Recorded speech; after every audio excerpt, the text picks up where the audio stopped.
तो hello guys, आज की इस वीडियो में हम ट्रिगर पढ़ेंगे। ट्रिगर क्या होता है और ट्रिगर का क्या यूज होता है। तो बेसिकली जो ट्रिगर होता है वो एक प्री डिफाइंड क्वेरी लिखी होती है, जो कि जब हम किसी पार्टिकुलर क्वेरी को चलाते हैं तो वो इंटरनल क्वेरी अपने आप चल जाती है।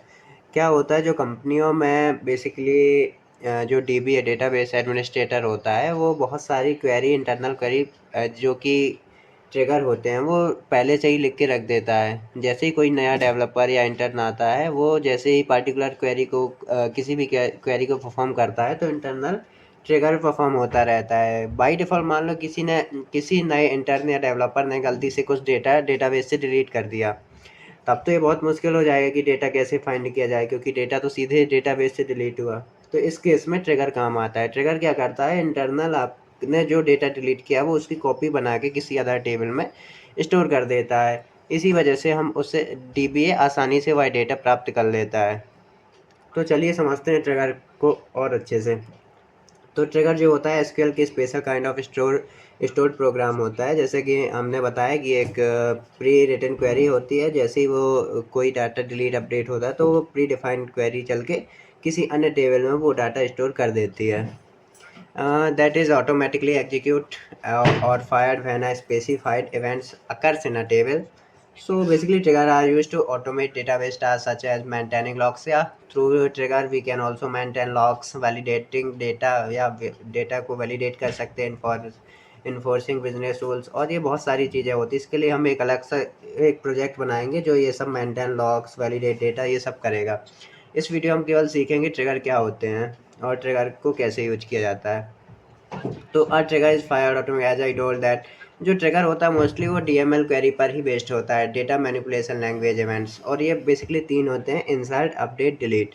अब जो ट्रिगर होते हैं वो दो टाइप के होते हैं, after insert, before insert, before update, after update, after delete, before delete. तो ये कैसे क्या होता है, जैसे बिफोर ट्रिगर होता है जो एग्जीक्यूट होता है before the specified DML event. For example हमने कोई एक इंसर्ट की कमांड चलाई, तो बिफोर ट्रिगर क्या होगा, वो बिफोर इंसर्ट ट्रिगर होगा, वो पहले ही रन हो जाएगा, उसके बाद अपना एक्चुअल इंसर्ट होगा डेटा। एंड आफ्टर ट्रिगर वैसे ही होगा, जैसे आप कोई डेटा स्टोर कर रहे हैं तो जैसे ही अपन उस डेटा को स्टोर कर क्वेरी फायर करेंगे, इंटरनल क्या होगा, जैसे ही अपनी क्वेरी डेटा को डेटाबेस में स्टोर करेगी, उसके साथ ही इंटरनल जो ट्रिगर क्वेरी होगी वो चलेगी और वो भी डेटा को स्टोर कर देगी।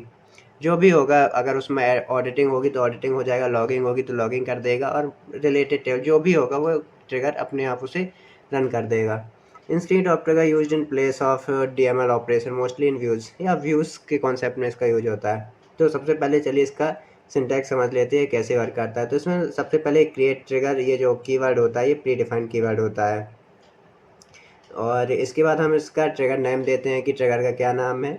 और फिर ये बिफोर, आफ्टर, ये दो कीवर्ड होते हैं जो कि डिसाइड करते हैं कि हमें जो क्वेरी है उसके पहले ट्रिगर चलाना है या उसके बाद में ट्रिगर को चलाना है। और ये सिचुएशन तीन तीन डीएमएल क्वेरी पे चलेगा। इंसर्ट होता होगा जब डेटा क्वेरी के थ्रू, अपडेट होगा या डिलीट होगा, इन तीनों में ट्रिगर काम करता है। फिर ऑन टेबल नेम, किस टेबल पे हमें डेटा इंसर्ट करना, अपडेट करना है। फॉर ईच रो पार्टिकुलर, अगर किसी टेबल में बहुत सारा अपन डेटा स्टोर कर रहे हैं, इंसर्ट या अपडेट कर रहे हैं, तो वो क्या करेगा, वो हर रो को, पार्टिकुलर रो को ट्रिगर के थ्रू एक एक करके स्टोर कर देगा। और ये बिगिन एंड एंड दिस, ये फिक्स्ड कीवर्ड होते हैं, और इसके थ्रू अपन लोग इसके इंटरनल क्वेरी लिखते हैं। तो आज चलिए समझते हैं कि माईएसक्यूएल में ट्रिगर को कैसे लिखा जाता है। और इससे पहले एक और कीवर्ड है इसमें जो डिफाइन किया गया है, वो है ओल्ड एंड न्यू कीवर्ड। जो ओल्ड कीवर्ड होता है वो पुरानी डेटा को, फॉर एग्जांपल हम अपडेट या डिलीट कर रहे हैं, तो जो पहले वाला डेटा होगा वो अपडेट होगा या तो डिलीट होगा, तो ये जो ओल्ड कीवर्ड है ये उसको रेफ़र करेगा। और जो न्यू कीवर्ड होगा, जो हम इस डाटा को इंसर्ट कर रहे हैं, ये उसको रेफ़र करेगा या अपडेट कर रहे हैं, जो भी न्यू डेटा होगा। तो चलिए इसमें इतना ही, ओल्ड सैलरी, ये सब की पॉइंट या।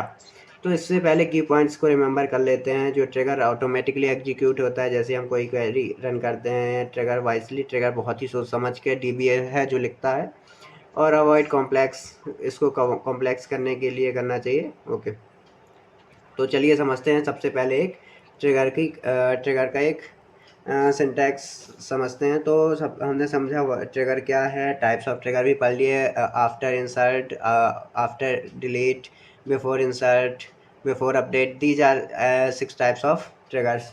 एंड इनका जो रियल लाइफ यूज केस होता है, हम समझ चुके हैं कि कंपनी जो होती हैं वो एक DBA होता है जो वेल मेंटेन को ट्रिगर मेंटेन करके रखता है, ताकि डेटा डिलीट अपडेट कुछ भी हो तो आसानी से उसे स्टूडेंट दोबारा उसे फाइंड किया जा सके। तो चलिए सबसे पहले एक डेटाबेस क्रिएट करते हैं। Database create database student DB। तो no database, create database, delete from, okay. So there are many other query that are running, so let's run it particularly here from here. Okay, create, yeah. So database has created, then after we will use this student DB. No database is selected. Run this by selecting. We will run because multiple query has we have written upper, that's why. And apart from it, let's write some other query.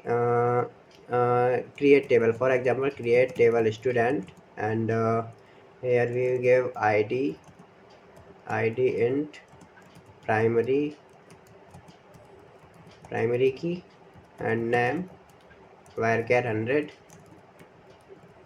And apart from it, age int, and it's enough. Control enter, oh sorry, select them and run from here. And okay, so after creating the table, we will insert some values here. Insert into student id, name, age, values, एक Rakesh, and is 23, and again run it. And apart from it, let's store some extra data as well, so we can easily understand it.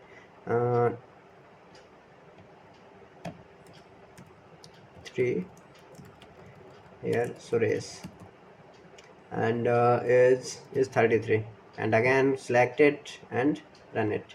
So basically we have stored two data, and for example, let's create some trigger to save this data. So prior that we have to create another table that stores the updated, और जैसे कि हम कोई data update या delete कर रहे हैं तो किसी अन्य टेबल में स्टोर होगा, तो उसके लिए भी हमें एक अलग से एक टेबल बनानी पड़ती है जिसमें हम ट्रिगर के थ्रू डेटा स्टोर कर सकें। तो सबसे पहले हम इसमें क्रिएट करते हैं स्टूडेंट लॉग, एंड एक क्रिएट टेबल स्टूडेंट लॉग होगी। इसमें कौन कौन से वेरिएबल होंगे? इसमें एक नेम होगा कि क्या नेम था पहले और क्या अपडेट हो गया है, तो पुराना वाला नेम होगा। एंड इसमें एक्शन नेम दे सकते हैं, एक्शन भी varchar ही देते हैं। एक्शन किस टाइप का एक्शन लिया है, इंसर्ट लिया है, अपडेट लिया है, ये हम दे सकते हैं।